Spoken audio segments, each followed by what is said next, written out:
Guards to me, they got to be able to knock back the large men that play inside there on defense. The center's got to kind of have it all. He's got to have the brains. He's got to have the confidence. He's got to have that swagger to him that, because he's got to set everything up. He's got to have some football knowledge. I don't care that he's 32 ACT or not. It's more of, does he understand the game? That's the biggest thing, that you understand football.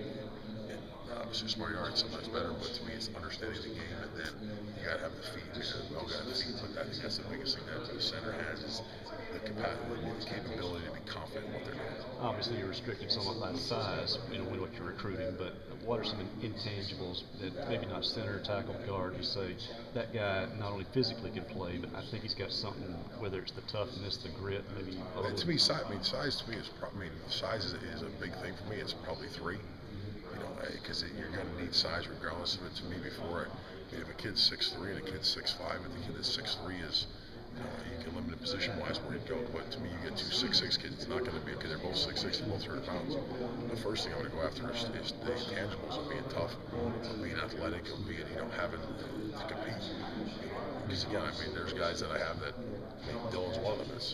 No one recruited, but you sit down with his high school coach, you sit down with his offensive line coach, you sit down and sit with him, his intangibles were, he was 270 pounds then, you still say, can he grow? But the intangibles he had, he was tough, he loved football, he competed everything he did.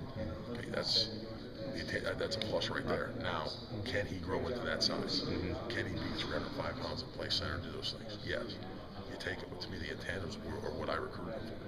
One more thing about recruiting offensive linemen. How can you judge a guy when, say, a small school and he's beating up on 250-pounders, or I guess the guy from this playing bigger? Does that come to factor into your recruiting as well? It always will, but to me, ultimately, a guy, Justin Malone's one of those guys that's the same way. And he's been playing. There's a lot of those guys. The right guard for Alabama was the same way. Again, it's intangibles because they play. You take it a factor that, and there's certain things you got to look at that. But ultimately, when you meet the kid, and that's recruiting. To me, it's not anything else except me and him figuring out what that kid's about. And that's talking to everybody involved. It's not nothing on the internet's going to tell me to recruit a kid. I don't, because I go through that up and down. Is the high school coach, the guidance counselor sitting there, how he works.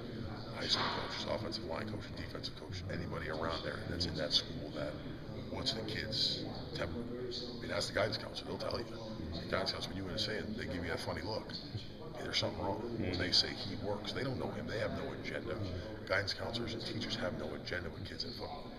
Their agenda is what kind of kid is he. Great character kid, love having him in class. That's a role. Start rolling to you're getting a good character kid that works. Now, how does he compete in the classroom? He's competitive in math class. He's competitive in science class. That's who he is. That's not nothing. The high school coach not telling you, oh, he's the best kid in the world, because he's trying to sell him to you. Get it from other people. They're going to tell you exactly who a kid is, and I think that's as much as anything in recruiting, more than how big they are or how many stars they got slapped to them.